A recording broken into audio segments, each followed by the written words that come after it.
حضرت عبداللہ بن حذافہ جہاد کر رہے تھے، روم کے عیسائیوں نے گرفتار کر لیا، 1000 آدمی نے مل کے پکڑا، گرفتار نہیں ہوتے تھے صحابی، 1000 آدمی نے گھیرا ڈالا، گرفتار کر کے لے گئے۔ اور جب بادشاہ کے سامنے گئے تو وزیر کہنے لگا بادشاہ بندہ بڑے کام کا ہے، اگر ہمارے قابو آ گیا تو فائدہ دے گا۔ صحابی ہیں حضرت عبداللہ بن حذافہ، حضرت فاروق اعظم کا زمانہ ہے، اگر قابو آ گیا تو فائدہ دے گا۔ بادشاہ کہنے لگا کیوں، کیا خوبی ہے؟ کہنے لگے ہم 1000 آدمی تھے، یہ اکیلا قابو نہیں آ رہا تھا، 1000 آدمی تھے، اگر ہماری فوج میں شامل ہو گیا تو بہت بڑا جرنیل ملے گا۔ بادشاہ کہنے لگا کوئی مسئلہ نہیں، 2-3 چیزیں ہوتی ہیں بندے کو خریدنے کے لیے، خرید لیتے ہیں۔ بادشاہ کہنے لگا عبداللہ جتنی دولت تجھے چاہیے میں تجھے دے دیتا ہوں، میرے لشکر میں آ جا، معاذ اللہ اسلام چھوڑ دے۔ حضرت عبداللہ بن حذافہ کیا فرماتے ہیں؟ فرماتے ہیں بڑا تو بیوقوف ہے، میں نے دولت کمانی ہوتی تو مدینے میں بیٹھ کے تجارت کرتا، میں دولت کمانے نہیں نکلا، میں تو رسول اللہ کی رضا کمانے کے لیے نکلا ہوا ہوں۔ دولت کمانی ہوتی تو کسی مارکیٹ میں ہوتا، میدان میں آنا تھا، شہادت ہے مطلوب مقصود مومن، نہ مال غنیمت نہ کشور کشائی، یہ دولت تو لونڈی ہے رسول اللہ کے دروازے کی، یہ تو پیچھے پیچھے پھرتی ہے نبی پاک کے غلاموں کی، یہ کمانی ہوتی تو میں کسی مارکیٹ میں ہوتا، میدان میں تھوڑا ہوتا۔ عبداللہ بن حذافہ سے ایک دوسری چال چلی، کہنے لگے میاں عہدہ جو تجھے چاہیے، میں بادشاہ ہوں، میرے نیچے جو عہدہ تو کہے گا وہ تجھے مل جائے گا۔ حضرت عبداللہ بن حذافہ کہنے لگے شاید تجھے پتہ نہیں میری تعریف کیا ہے، شاید تو جانتا نہیں میری تعریف کیا ہے۔ کہا صاحب کی کیا تعریف ہے؟ کہنے لگے میں رسول اللہ کا صحابی ہوں، اور کائنات میں سب سے بڑا عہدہ مصطفیٰ کے صحابی ہونے کا عہدہ ہے۔ صحابہ وہ صحابہ تھے جن کی ہر صبح عید ہوتی تھی، خدا کا قرب حاصل تھا، نبی کی دید ہوتی تھی۔ فرمایا میں نے حضور کے جلوے دیکھے ہوئے ہیں، مجھے عہدے کی ضرورت ہی نہیں، اور میں نے عہدہ لینا ہوتا تو میں سیاست کرتا، میں تو شہادت لینے نکلا ہوں میدان میں، عہدے کا میں نے کیا کرنا ہے؟ اب بادشاہ کہنے لگا اسے قتل کر دو۔ وزیر کہنے لگا نہیں، ایک بات اور ہے، مجھے ایک چال اور چلنے دو۔ کہا وہ کیا؟ کہنے لگے میری بیٹی بڑی خوبصورت ہے، مجھے موقع دو، اپنی ہی بیٹی کو سجا بنا کے، وہ جوان جس کی جوانی اتنی بڑی ہے کہ 1000 آدمی مقابلے میں کھڑا نہیں ہوتا، اس جوان کے کمرے میں رات کی تنہائی میں بنا سوار کے بی بی کو بھیجا۔ وہ بی بی کہتی ہے میں ساری رات بن سور کے اس صحابی کے کمرے میں بیٹھی رہی، لیکن یہ کیا شخص تھا، ساری رات ہی مصلے پہ بیٹھا رہا، ساری رات ہی، کچھ دیر تھک جاتا تو یہ کریم رسول پہ درود پڑھنا شروع کر دیتا۔ بی بی کہتی ہے سحری ہو گئی تو میں نے چھو کے دیکھا کہ انسان ہے کہ جن ہے، یہ بندہ ہے کہ فرشتہ ہے، چھو کے دیکھا۔ کہنے لگے پیچھے ہٹ جا، میں نے کہا میں نے تو سنا تھا تو 1000 کے مقابلے میں ہے، اور تو اتنا بے حس ہے کہ بنی سوری دلہن بیٹھی ہے، تو نے نظر نہیں کی؟ عبداللہ بن حذافہ، بی بی کہتی ہے نظر پھر نہیں اٹھائی، نظر پھر جھکی ہوئی ہے۔ کہنے لگے بی بی میں مجبور ہوں، اب میرے اوپر کوئی حسن نہیں چلتا، میں نے جلوہ والضحیٰ کا دیدار کیا ہوا ہے، اب میری نگاہوں میں جچتا نہیں کوئی، اس لیے کہ جیسے میرے سرکار ہے ایسا نہیں کوئی۔ کہا بی بی اب نہیں کسی کا میرے اوپر جادو چلتا، میں نے مصطفیٰ کو، اور کہا ذرا پیچھے ہٹ کے بیٹھ، مجھے میرے رسول نے غیر محرم سے بچنے کا حکم دیا ہے، ذرا پیچھے ہٹ کے بیٹھ۔ سحری کا وقت تھا، وہ بی بی کہتی ہے اس نوجوان کے جملے میرا سینہ چیر گئے، کلیجہ پھٹ گیا، چیخ نکلی، میں کفر کے عالم میں روئی۔ میں نے کہا مجھے بتا تو صحیح، آخر یہ جذبہ کہاں سے ملتا ہے، آخر یہ روشنی تو میں نے دیکھی نہیں، کہاں سے آتی ہے؟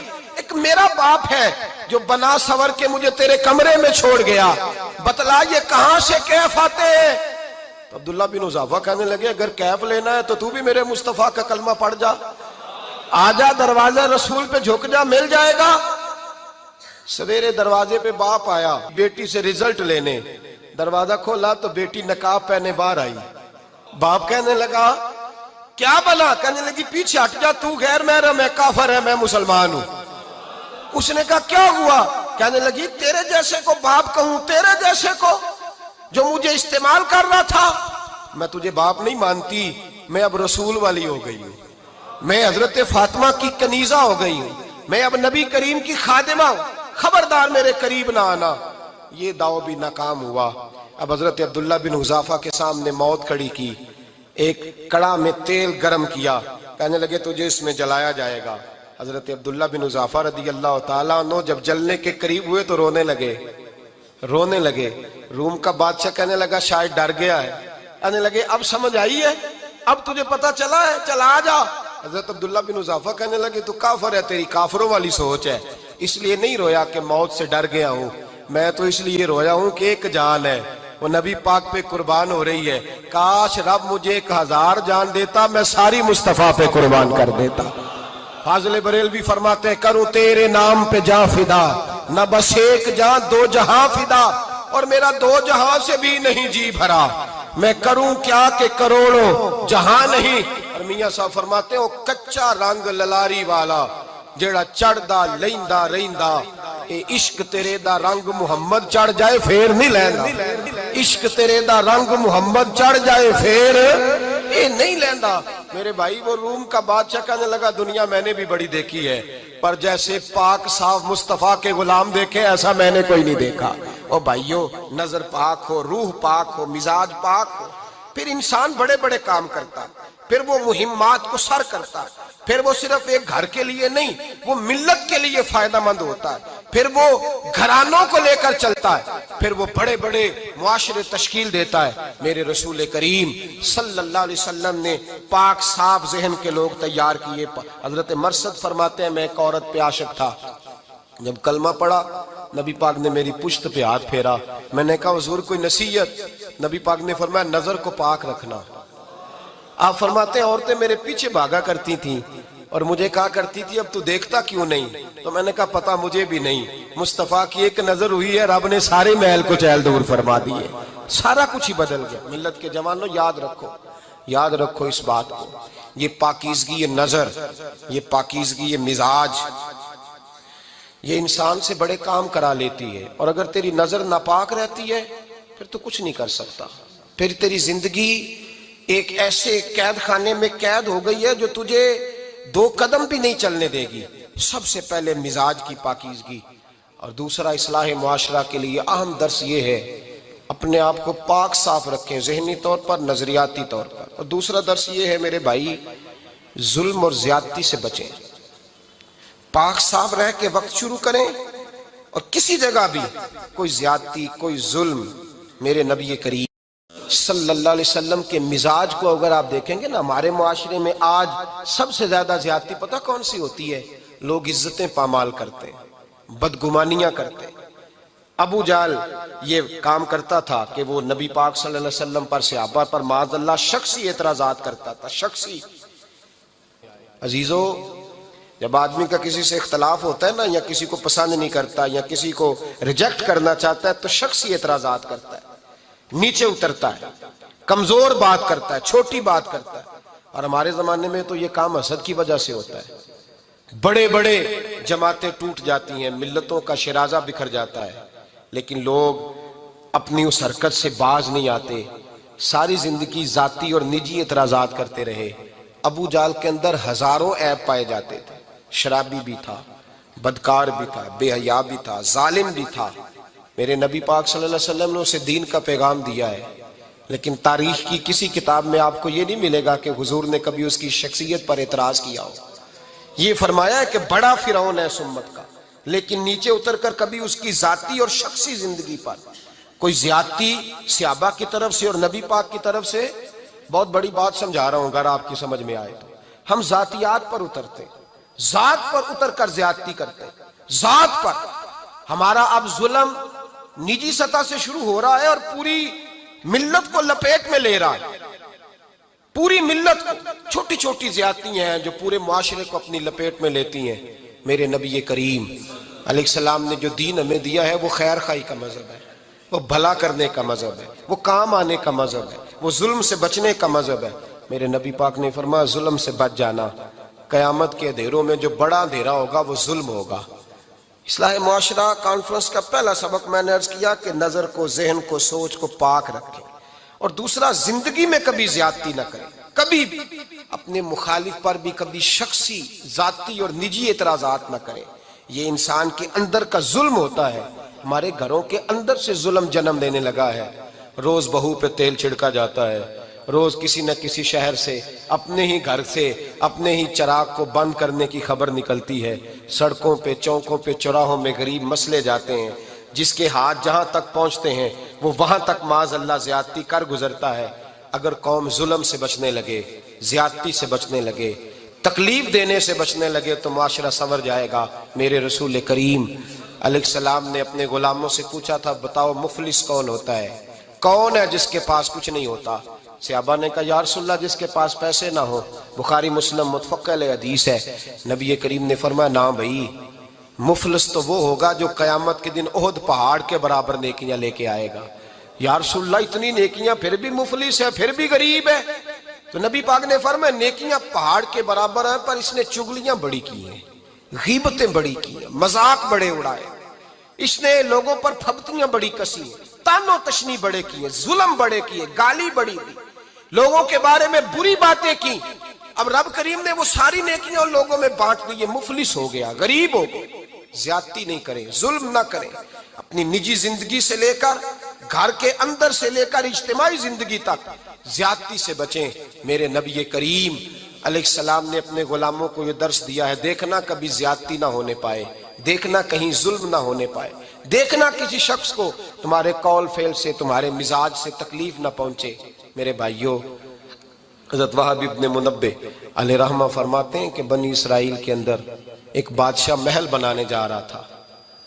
محل آج بھی جس آدمی کی سوسائٹی کے اندر 2-4 قلعے، 2-4 ایکڑ کسی غریب کے آ جائیں، وہ یا تو اسے دھمکاتا ہے یا بلیک میل کرتا ہے، کچھ نہ ہو سکے تو پھر قتل ہی کرا دیتا ہے معاذ اللہ۔ اور یہ خبریں عام ہمیں سننے، پڑھنے اور دیکھنے کو ملتی ہیں۔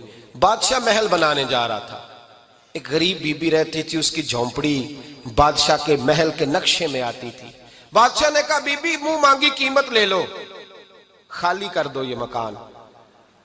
بزرگوں کو اپنے جھونپڑیوں سے بڑی دلچسپی ہوتی ہے، بچے سوسائٹیوں میں چلے جاتے ہیں، ابا جی کہتے ہیں مجھے گاؤں میں رہنے دو، میرا یہیں دل لگتا ہے، مجھے اس گھر سے دلچسپی ہو گئی۔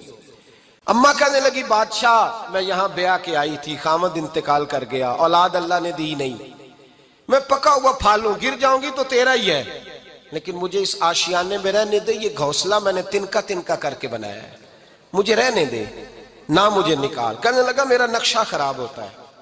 بی بی سارا دن مکان میں بیٹھی رہتی کہ میری جھونپڑی ٹوٹ نہ جائے، ظالم کی نظر میں آ گئی ہے کہیں میرا یہ آرزوؤں کا محل چکنا چور نہ ہو جائے، سارا دن ڈیوٹی کرتی۔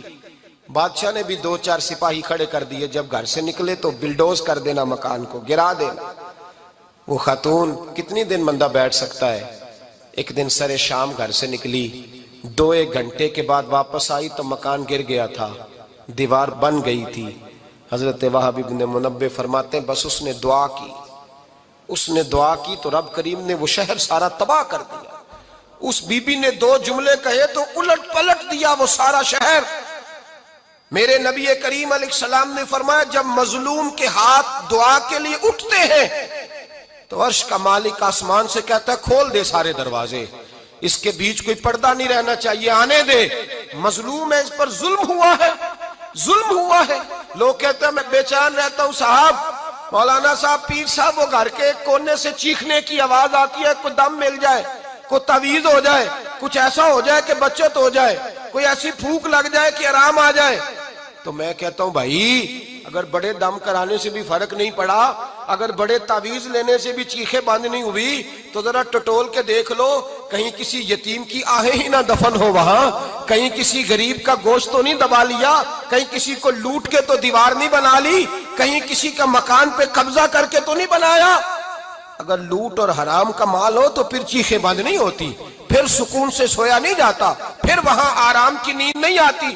حضرت وہب ابن منبہ فرماتے ہیں بی بی آئی اور آ کر کے اس نے جب دیکھا میرا گھر ٹوٹ گیا ہے، محل ٹوٹ گیا ہے، حالات بدل گئے ہیں، تو وہ خاتون آتی ہے اور میرے بھائی دعا کی تو اس نے انداز ہی بدل کے رکھ دیے۔ مکان سے نکلی تو مکان ٹوٹ گیا، اور فرماتے ہیں واپس آئی تو ہاتھ پھیلا کے پتہ کیا کہتی ہے؟ کہتی اے اللہ میں تو موجود نہیں تھی، بتا تو کہاں گیا تھا؟ تو بھی موجود نہیں تھا، میں تو نہیں تھی، پر تو کہاں تھا؟ بس رب کریم نے حضرت جبریل کو حکم دیا، فرمایا یہ بستی الٹ دو، ساری تباہ کر دو، یہ لوگ نہیں رہنے چاہیے، جو ظلم تو سہتے ہیں بغاوت نہیں کرتے، نہیں رہنے چاہیے۔ صاحب طبقات کہتے ہیں میرے مصطفیٰ کریم سید عالم صلی اللہ علیہ وسلم کے وصال ظاہری کے ایام قریب آئے تو حضور نے سرخ پٹی باندھی، تیز بخار ہے نبی کریم کو، 2 صحابہ سہارا دے کے مسجد میں لائے، نبی پاک علیہ السلام کو بظاہر سہارا دے کے لایا گیا۔ کریم رسول نے لوگوں کو جمع کیا، حضور آج کیا ہونے والا ہے، آج کیا کہا جائے گا، آج کس لیے میٹنگ بلائی ہے؟ نبی کریم کے کل صحابہ جب مسجد میں جمع ہوئے تو کھچا کھچ مسجد بھری ہے۔ وصال ظاہری سے چند یوم پہلے کی بات، نبی پاک نے فرمایا آج تمہیں کوئی جہاد کی ترغیب نہیں دینی، آج کوئی نیا پیغام نہیں دینا، آج تمہیں بتانا ہے کہ رب نے اپنے بندے کو اختیار دیا ہے، چاہے تو دنیا میں رہے، چاہے تو اس کی بارگاہ میں حاضر ہو جائے۔ اس عبد نے بارگاہ ربوبیت کی طرف لوٹنے کا ارادہ کر لیا ہے۔ حضرت صدیق اکبر رونے لگے تو صحابہ نے کہا تمہیں کیا ہوا؟ کہنے لگے سمجھ نہیں رہے، کسی کی بات نہیں کر رہے، نبی پاک تو اپنی بات فرما رہے ہیں، اس نے جانے کا ارادہ کر لیا۔ سنیے میرے بھائی، محبوب پاک نے فرمایا بھائی کسی شخص کو میری طرف سے کوئی تکلیف پہنچی ہو تو بدلہ لے سکتا ہے، بدلہ لے سکتا ہے، کسی کو تکلیف پہنچی ہو۔ صحابہ پھوٹ کے رونے لگے، محبوبہ کرم ہی کرم ہوا ہے، رحمت ہی رحمت آئی، آپ کے بارے میں گمان کرنے والا بھی دائرہ ایمان سے نکل جائے گا۔ حضور آپ کیا فرما رہے ہیں؟ فرمایا نہیں بھئی اٹھو۔ پیچھے سے جناب عکاشہ بن محصن اٹھے، ہاتھ کانپتے ہیں، آگے بڑھے، کہنے لگے یا رسول اللہ ایک جنگ کے موقع پر آپ نے درہ مارا تھا، ننگی پیٹھ پر صفیں سیدھی کراتے، بات دل میں رہ گئی ہے، میں نے بدلہ لینا ہے۔ نبی کریم نے فرمایا بلال دوڑ کے جاؤ، فاطمہ کے گھر درہ پڑا ہے، درہ لاؤ۔ سیدنا بلال حبشی کہتے ہیں میں گیا، دستک دی سیدہ طیبہ طاہرہ، حضرت فاطمہ فرمانے لگی بلال کیسے آئے ہو؟ اماں جی وہ درہ چاہیے تھا۔ سیدہ کو تشویش ہوئی، کہنے لگے بلال نہ تو جنگ پہ جانا ہے، نہ جہاد ہے، نہ کوئی ایسا موقع ہے، حضور کی تو طبیعت مبارک بظاہر بڑی علیل ہے، درہ کیا کریں گے؟ حضرت بلال عرض کرنے لگے اماں جی ایک صحابی بدلہ لینے لگے ہیں، صاحب طبقات نے جملے لکھے ہیں، کہتے ہیں بی بی صاحبہ نے درہ بھی دیا اور امام حسن حسین کو بھی باہر نکالا۔ فرمانے لگی عکاشہ سے کہنا 100 درے مارے، ان 2 شہزادوں کے جسم پر نبی پاک کے قریب نہ جائے، میں نے 2 بچے پیدا ہی اپنے محبوب پر قربان کرنے کے لیے کیے، ان کو لے جائے۔ حضرت بلال کہتے ہیں میں 2 شہزادے لے کے آیا، اور جب دروازے میں میں لے کے پہنچا تو نبی پاک نے دیکھا تو آنکھوں میں آنسو آ گئے، فرمایا ان کو بٹھا دو، مجھے پتا ہے فاطمہ نے کیا کہہ کے بھیجا ہے۔ حضرت سیدنا بلال فرماتے ہیں درہ میں نے جناب عکاشہ کو دیا، حضرت عکاشہ درہ لے کے آگے جو بڑھے تو حضرت ابوبکر صدیق نے ان کے پیروں پہ ہاتھ رکھا، فرمایا عکاشہ میری طرف آ یار، مجھے مار درے، نبی پاک کے قریب نہ جا۔ مصطفیٰ کریم نے فرمایا ابوبکر تو ہٹ جا، اسے آنے دے۔ فرماتے ہیں میں چند قدم آگے گیا تو مولا علی شیر خدا نے میرے پیر پہ ہاتھ رکھا، کہنے لگے عکاشہ سوچ تو صحیح تو کیا کر رہا ہے؟ حضور نے فرمایا علی ہٹ جاؤ، میرا اور ان کا معاملہ ہے۔ جناب عکاشہ آگے بڑھ رہے، نبی کریم نے فرمایا میں اپنی امت کو درس دینا چاہتا ہوں، خبردار خبردار زندگی میں تمہارے ہاتھ سے زبان سے کسی کو تکلیف نہ پہنچنے پائے، خبردار یاد رکھنا وہ معاشرے بگڑ جاتے ہیں، وہ معاشرے تباہ کر دیے جاتے ہیں جہاں ظلم ہوتا ہے، جہاں زیادتی ہوتی ہے، جہاں لوگوں کو ستایا جاتا ہے۔ محبوب کریم کے قریب آئے حضرت عکاشہ کا حضور میری پیٹھ ننگی تھی، آپ بھی ذرا کپڑا ہٹائیے۔ نبی کریم نے پیٹھ سے کپڑا ہٹایا، جناب عکاشہ نے درہ جو اٹھایا تو صحابہ کی چیخیں نکلی، حضرت عکاشہ نے درہ دور پھینکا، حضور کے بطن اطہر سے لپٹ گئے، چومنے لگے، کہنے لگے حضور وہ تو صفیں سیدھی کراتے لگ گیا تھا، آپ نے کہاں مارا تھا؟ یا رسول اللہ میں تو بہانہ بنا رہا تھا کہ جاتی دفعہ مجھے وجود چومنے کا موقع نصیب ہو جائے، مجھے یہ موقع نصیب ہو جائے۔ میرے حبیب نے فرمایا جس نے جنتی دیکھنا ہو میرے عکاشہ کی زیارت کر لے۔ بھائی ظلم کا دروازہ کھلا ہوا ہے اور لوگ بھول جاتے ہیں زیادتی کرتے ہوئے، وہ بہو سے ہی کیوں نہ کریں، وہ اپنے گھر کے بھول جاتے ہیں کہ شاید پوچھنے والا کوئی نہیں، شاید میزان نہیں لگے گا۔ ایران کے بادشاہ نے اپنے بیٹے کو پڑھانے کے لیے ایک استاد صاحب کا بندوبست کیا۔ استاد صاحب کو کہا کہ میرے بچے کو دین پڑھائیے، میں چاہتا ہوں کل اس نے عنان حکومت کو سنبھالنا ہے تو یہ دین سے آگاہ ہو جائے، اس کو کچھ سکھائیے پڑھائیے۔ بہت نیک بزرگ بڑے درویش عالم پڑھانے لگے، اسباق مکمل ہو گئے، دین کے اسباق قرآن مجید پڑھایا، احادیث طیبہ کا درس دیا، اصول فقہ سے روشناس کرایا۔ جب بچے نے مکمل تعلیم حاصل کر لی اور آمین ہو گئی، دستار ہو گئی، فارغ ہو گئے، تو پھر ایک دن استاد صاحب نے کہا بیٹے کل تم نے ضرور آنا ہے، کچھ بات کرنی ہے۔ شہزادہ گیا ملنے استاد صاحب سے، استاد صاحب نے کنڈی لگا لی، ہاتھ میں درہ پکڑ لیا، مار مار کے پورے وجود کو زخمی کر دیا، کوئی غلطی نہیں، کوئی بات نہیں، مارا۔ اب بچہ آیا آ کے بادشاہ سلامت سے کہا کہ ابا جی سمجھ نہیں آئی، بڑا مارا ہے استاد نے۔ تو سیانے تھے نا بادشاہ، یہاں تو قاری صاحب روز کٹہرے میں کھڑے ہوتے ہیں، مولوی صاحب آپ نے میرے بچے کو کیوں مارا ہے؟ آپ 8,000 کے مولوی ہیں، میرا کئی کروڑ کا بچہ ہے، سویرے بدل لیں گے، خبردار آپ نے بچے کو ہاتھ لگایا، اپنی حیثیت میں رہے معاذ اللہ۔ جو قومیں استادوں کو کٹہروں میں کھڑا کرتی ہیں وہ ترقی نہیں کر پاتی، جو استادوں کو کٹہروں میں روز کھڑا کرتے۔ کہا ابا جی بڑا مارا ہے، تو والد بڑے سمجھدار تھے، کہنے لگے بیٹا استاد باپ ہوتا ہے، وہ زیادتی نہیں کرتا، کوئی بات ہوگی میں تیرے استاد کو کٹہرے میں نہیں بلاؤں گا۔ اماں سے بات کی، اماں کہنے لگی بیٹا میں تیرے باپ سے کیسے بات کروں، ڈر آتا۔ وقت گزر گیا، 22 سال بیت گئے، 22 سال گزر گئے، بادشاہ کا انتقال ہوا، شہزادہ تخت پہ بیٹھا، پہلا حکم یہ دیا کہ میرے استاد کو بلاؤ، پہلا حکم۔ استاد جی بوڑھے ہو گئے تھے، چھڑی کے اوپر ٹیک لگا کے آئے اور بھویں سفید ہو کے جھک گئی تھیں، یوں آنکھ کھول کے بڑی مشکل سے دیکھا، کہنے لگے شہزادے حکم ہو۔ کب میں شہزادہ نہیں، اب میں بادشاہ بن گیا ہوں۔ استاد جی 22 سال بیت گئے، آپ نے مارا تھا، پر وہ درد چونکہ زیادتی کی تھی، میرا قصور کوئی نہیں تھا، تو نہ میری روح سے درد گیا ہے نہ میرے جسم سے گیا ہے، میں بے اختیار تھا، پوچھ نہیں سکتا تھا، آج با اختیار ہوا ہوں۔ سب سے پہلے پہلا حکم آپ کو دیا، بلایا ہے، بتائے کیوں مارا تھا، کیوں مجھے مارا تھا، میری زیادتی بتائے۔ تو استاد، بوڑھے استاد کی آنکھیں آنسوؤں سے بھر گئیں، کہنے لگے بیٹے بس آج کے دن کے لیے مارا تھا، یہ جو دن آ گیا نا میری زندگی میں اس لیے مارا تھا، یہ میں چاہتا تھا میری زندگی میں وقت ہے، آج کے بس میری مراد پوری ہو گئی۔ کہا صاحب کس لیے، مجھے بھی سمجھائیں۔ آپ فرمانے لگے کتنی دیر ہو گئی تجھے مار کھائے ہوئے، کتنا زمانہ بیت گیا؟ کہنے لگا 22 سال۔ فرمایا زخم بھولے تو نہیں، درد ختم تو نہیں ہوئی، تمہیں بات ایک منٹ کے لیے بھی تمہارے حافظے سے محو تو نہیں ہوئی؟ کہا استاد جی روز رات کو یاد آتی، روز خیال آتا تھا۔ استاد کہنے لگے بھائی تو بے اختیار تھا، پوچھ نہیں سکا، 22 سال تجھے یاد رہا، مجھے پتا تھا تو ایک دن حکمران بنے گا، میں نے تجھے اس لیے مارا تھا کہ بیٹے یاد رکھنا، کسی پہ ظلم نہ کرنا، اگر تجھے 22 سال تک یاد رہا ہے تو جس پر تو ظلم کرے گا اسے بھی قیامت تک یاد رہے گا، اور یہ یاد رکھنا تو آج با اختیار ہوا تو تو نے مجھے بلا لیا ہے، قیامت کے دن غریب با اختیار ہو جائیں گے، مظلوم با اختیار ہو جائیں گے، وہ با اختیار ہوں گے، للہ الواحد القہار، رب کریم کی بارگاہ کے اندر ان کا اختیار ہوگا، اکیلے اللہ کی حکمرانی ہوگی، پھر وہ بلائیں گے بڑے بڑے کج کلا، دنیا میں جن کی پگڑیاں اونچی تھیں وہ سر جھکائے کھڑے ہوں گے، دنیا میں جو ڈکٹیٹر بنتے تھے ان کی پشتیں لال ہوں گی، ان کو غدار لکھا جائے گا، قیامت تک نہیں بھولے گا۔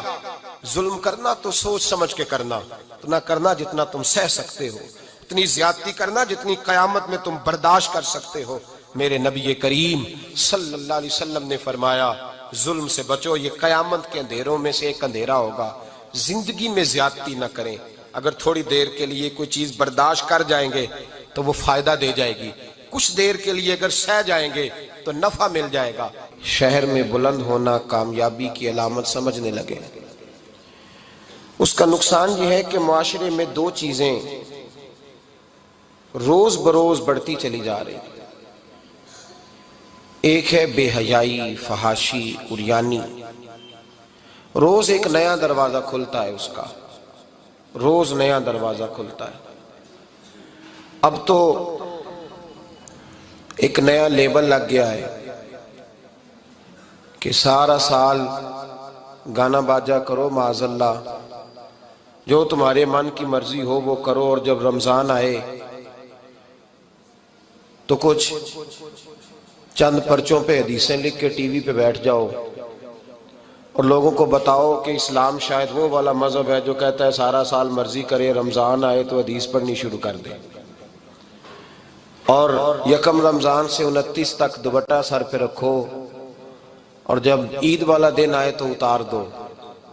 ہمارا یہ دعویٰ نہیں ہے کہ دین کا کوئی ٹھیکیدار ہے، ہم کہتے ہیں ضرور دین سکھائے، ہر آدمی کو اپنا حصہ ملانا چاہیے۔ تنے تنہا کوئی آدمی کوئی جماعت دین کا کام نہیں کر سکتی، لیکن دینداری صرف رمضان میں نہیں ہوتی، دینداری سارا سال ہوتی ہے۔ اب لوگوں نے دین کو جزوی طور پہ لینا شروع کر لیا ہے، کلی طور پہ لوگ دین کو نہیں اپناتے۔ شادی کے پروگرام منگنی سے لے کر بارات کے بیٹھنے تک سارے کام غیر شرعی ہوتے ہیں، مرد عورت کا اختلاط ہوتا ہے۔ سب سے بری رسم وہ ہے کہ جب جوان لڑکیاں ہاتھوں میں پھول لے کے دولہے اور اس کے دوستوں پر پھول پھینکتی ہیں، باقی ہر آدمی ڈرائنگ روم میں بیٹھتا ہے، ویڈیو والوں کو اجازت ہوتی ہے کہ وہ گھر کے ہر کونے تک پہنچ سکتا ہے۔ سارے کام غیر شرعی ہوتے ہیں اور جزوی طور پر دین پہ عمل ہوتا ہے۔ نکاح کا وقت آتا ہے تو کہتا ہے چپ کر جاؤ تھوڑی دیر کے لیے، بینڈ باجا بند کرو، ہم مسلمان ہو گئے۔ مولوی صاحب نکاح کے لیے تشریف لاتے ہیں، بیچارے چھپے بیٹھے ہوتے ہیں کسی کونے میں، چند کلمے پڑھا کے جب دعا کر کے چہرے پہ ہاتھ پورا نہیں پھیرتے تو پھر وہی تماشا شروع ہو جاتا ہے۔ جزوی طور پر لوگ دین پہ عمل کرتے ہیں۔ میرا رب فرماتا ہے یا ایھا الذین آمنوا اتقوا اللہ حق تقاتہ، اے ایمان والو رب سے ڈرو، اتنا ڈرو کہ جتنا ڈرنے کا حق ہے۔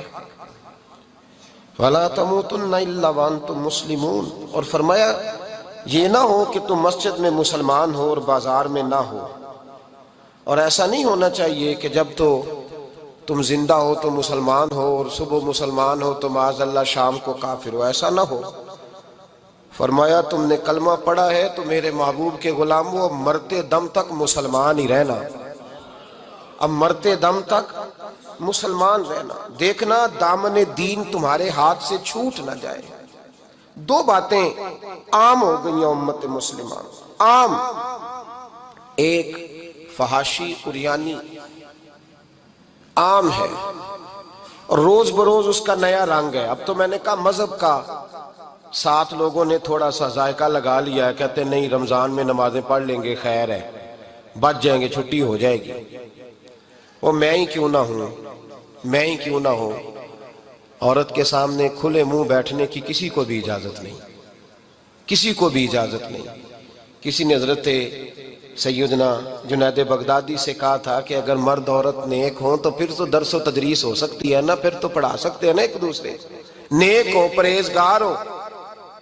تو دین چونکہ میرے رسول پاک کا ہے صلی اللہ علیہ وسلم، یہ کسی ایک شخص کے اٹھ کے نئی بات کرنے سے اور اس کو نیا جدید کو ٹانکا لگانے سے بدل تھوڑی جائے گا۔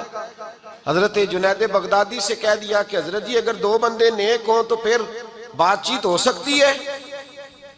تو حضرت جنید بغدادی فرمانے لگے پڑھانے والے حسن بصری ہوں اور پڑھانے والی رابعہ بصری ہو تو پھر بھی ان کو اجازت نہیں ہے، پھر بھی اجازت نہیں کہ بے پردہ ایک دوسرے کے سامنے بیٹھیں، پھر بھی ان کو اجازت، بے پردگی کی پھر بھی اجازت نہیں۔ اور میرے اعلیٰ حضرت امام اہل سنت فاضل و محدث بریلوی، دین کا اتنا بڑا سپاہی آپ کو ڈھونڈنے سے نہیں ملے گا جتنا اللہ نے بریلی میں بڑا پیدا فرمایا ہے۔ اور ہر محاذ پر کسی نے کہا حضرت جی بے پردہ بی بی مزار پہ جا سکتی ہے، اجازت ہے؟ تو قلم ہے بریلی کے بادشاہ کا اور رضا کے نیزے کی مار ہے کہ عدو کے سینے میں غار ہے۔ کیا فرماتے اعلیٰ حضرت؟ آپ فرماتے کیا پوچھا تم نے، بے پردہ عورت مزار پہ پیر کے پاس جا سکتی ہے؟ میں یہ نہ پوچھو، احمد رضا سے یہ پوچھو کہ جائے گی تو لعنتیں کتنی برسیں گی، یہ والا سوال پوچھو۔ عام ہے بے پردگی، عام، کھلے عام۔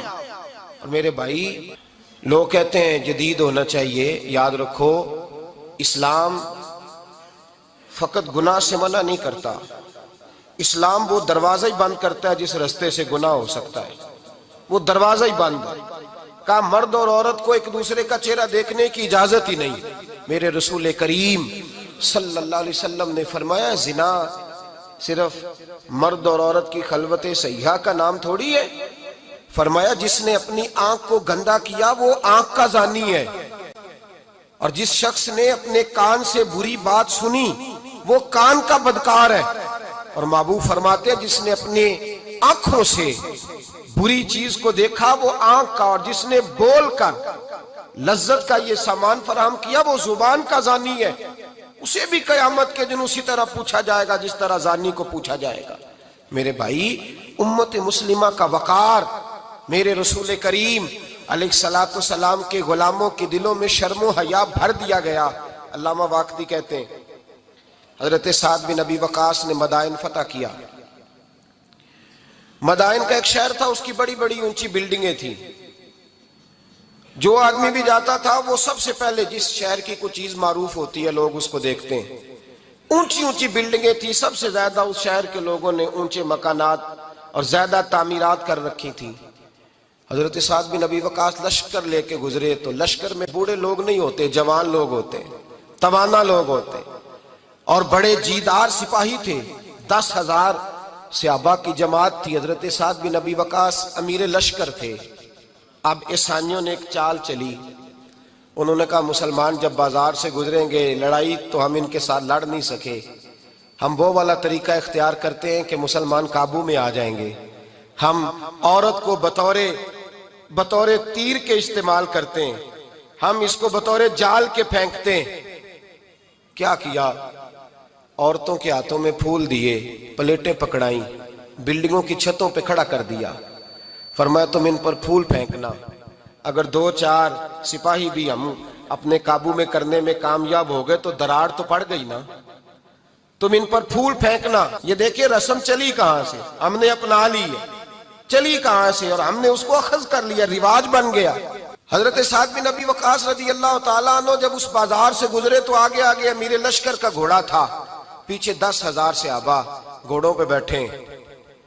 حضرت سعد بن ابی وقاص سے نظر اٹھا کے دیکھا تو عورتیں تو کھڑی ہیں پھول لیے، کفر کی چال کو سمجھ گئے کہ یہ بے حیائی کا جال پھینک کے ملت کے جوانوں کے دلوں سے غیرت ایمانی چھیننا چاہتے ہیں، یہ مسلمانوں کے دلوں سے تقوی کی روشنی چھیننا چاہتے ہیں، یہ قرآن پاک کا سرور اور عبادت کا نور چھیننا چاہتے ہیں، یہ بے حیائی کا کلک لگا کے ان کے دلوں سے رسول اللہ کا درود چھیننا چاہتے ہیں، یہ محبت رسول کے سوتے خشک کرنا چاہتے ہیں۔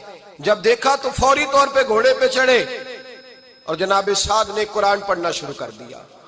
وَقُلْ لِلْمُؤْمِنِينَ يَغُضُّوا مِنْ أَبْصَارِهِمْ، کہا مومنو تمہارے رب نے تمہارے نبی کی زبان سے تمہیں حکم دیا ہے کہ تم نے نظریں نیچی رکھنی ہے۔ جب حضرت سعد بن ابی وقاص نے آیت پڑھی تو صحابہ کہتے ہیں ہمیں یوں لگا کہ جیسے ابھی آیت نازل ہو رہی ہے اور سیدھی دلوں سے ٹکرا رہی ہے۔ 10,000 کا لشکر گزر گیا، عورتیں پھول پھینکتی رہیں، لیکن کسی ایک صحابی نے بھی نظر اٹھا کے نہیں دیکھا۔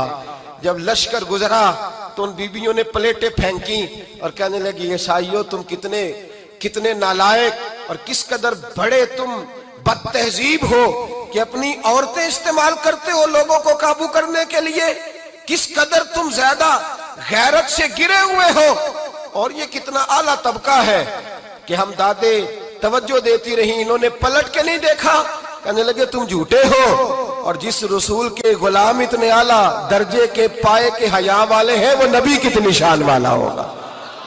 بیبیوں نے کلمہ پڑھنا شروع کر دیا۔ بھائی یاد رکھیں یہ جو آج جگہ جگہ مسلمانوں کے خلاف کفر کی سازش ہے، میری ملت کا جوان روز رات کو 10 میسج ٹائپ کرتا ہے، یہ روز رات کو 20 نمبر اپنے موبائل پہ رکھتا ہے اور فخر کے ساتھ بیان کرتا ہے، اور بڑی تکلیف کے ساتھ بات کہنی پڑتی ہے کہ اس کے ابا جی کو بھی پتا ہے کہ بچے کے موبائل میں نمبر ہیں، اس کے گھر والوں کو بھی پتا ہے، اور لوگ ہیں کہ اس کو ایک شغل سمجھ کے، ایک چھوٹا سا بچے کا شوق سمجھ کے اس کو درگزر کر رہے ہیں۔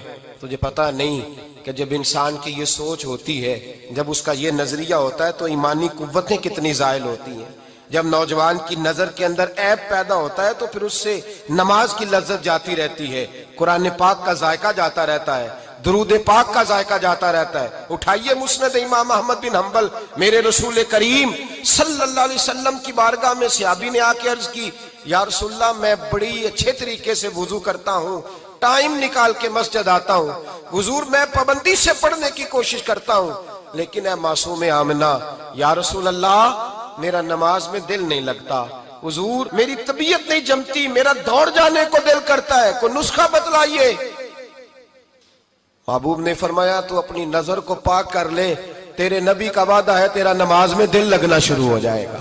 اپنی نظر میں پاکیزگی پیدا کر۔ محمد بن قاسم آئے، اگر یہ بات آپ کی سمجھ میں آ گئی تو حد ہو گئی۔ محمد بن قاسم جب یہاں آئے نا ہندوستان میں، تو عجیب واقعہ لکھا ہے ان کے حالات میں۔ یہاں آئے تو نیا علاقہ تھا، ہندوستان کی سڑکوں سے چوکوں سے واقف نہیں تھے۔